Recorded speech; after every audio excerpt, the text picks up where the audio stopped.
you know exactly why your students are struggling to hear the difference between a third and a fifth.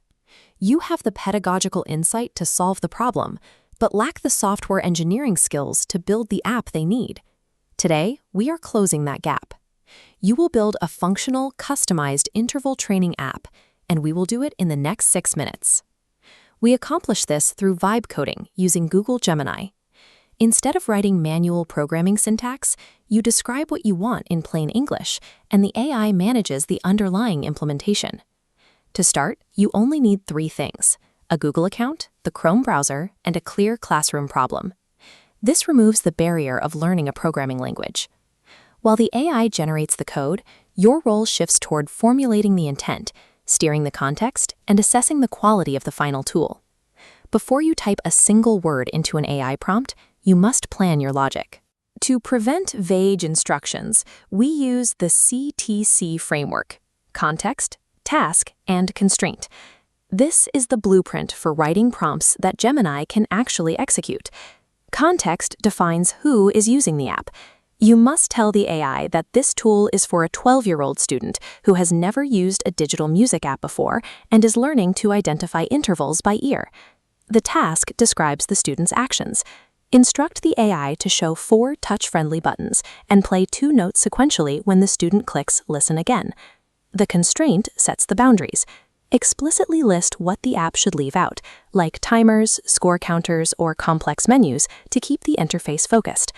When drafting these prompts, follow one strict rule: tackle one specific feature per request.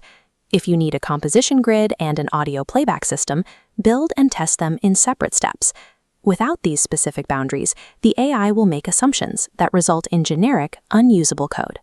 A structured prompt ensures the output matches your classroom needs. Step 1. Open your Chrome browser. Go to gemini.google.com, log in, and click New Chat. Next, locate the Tools button and enable Canvas. This feature allows Gemini to display your working web app directly beside your conversation window.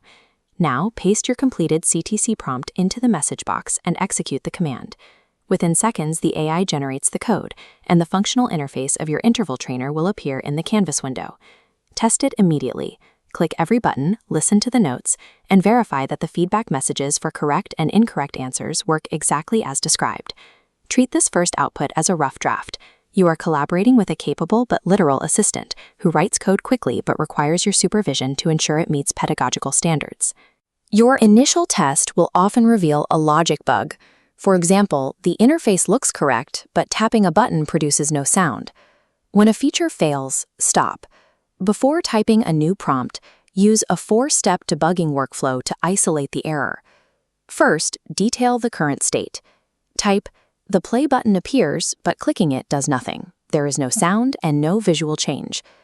Second, state the target behavior. Add, "I expected the button to play a piano-like tone for 1 second." Finally, press F12 to open the browser console. If you see red error text, copy and paste it directly into your prompt to give the AI the exact technical data it needs to fix the code. Keep these corrections inside the same chat session. The AI uses the history of the conversation to refine its solutions. Starting fresh will lose all that context.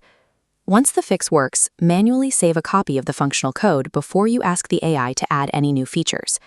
Troubleshooting isn't a failure of the process. Articulating the gap between the AI's output and your musical intent is the core skill of building your own tools. In minutes, you moved from identifying a classroom problem to having a customized, working interval trainer ready for your students. You constructed this entire tool through natural language, bypassing the traditional technical barriers of software development. The next step is to beta test the app with a single student. Observe how they interact with the buttons and the feedback loops before you deploy it to the whole class. Once the core mechanics are proven, you can return to the same chat to add more complex features, such as a data saving function for multi-lesson projects. This app is now a part of your teaching toolkit. By mastering the prompt, you can iterate on these designs to build exactly what your students need to succeed in their next lesson.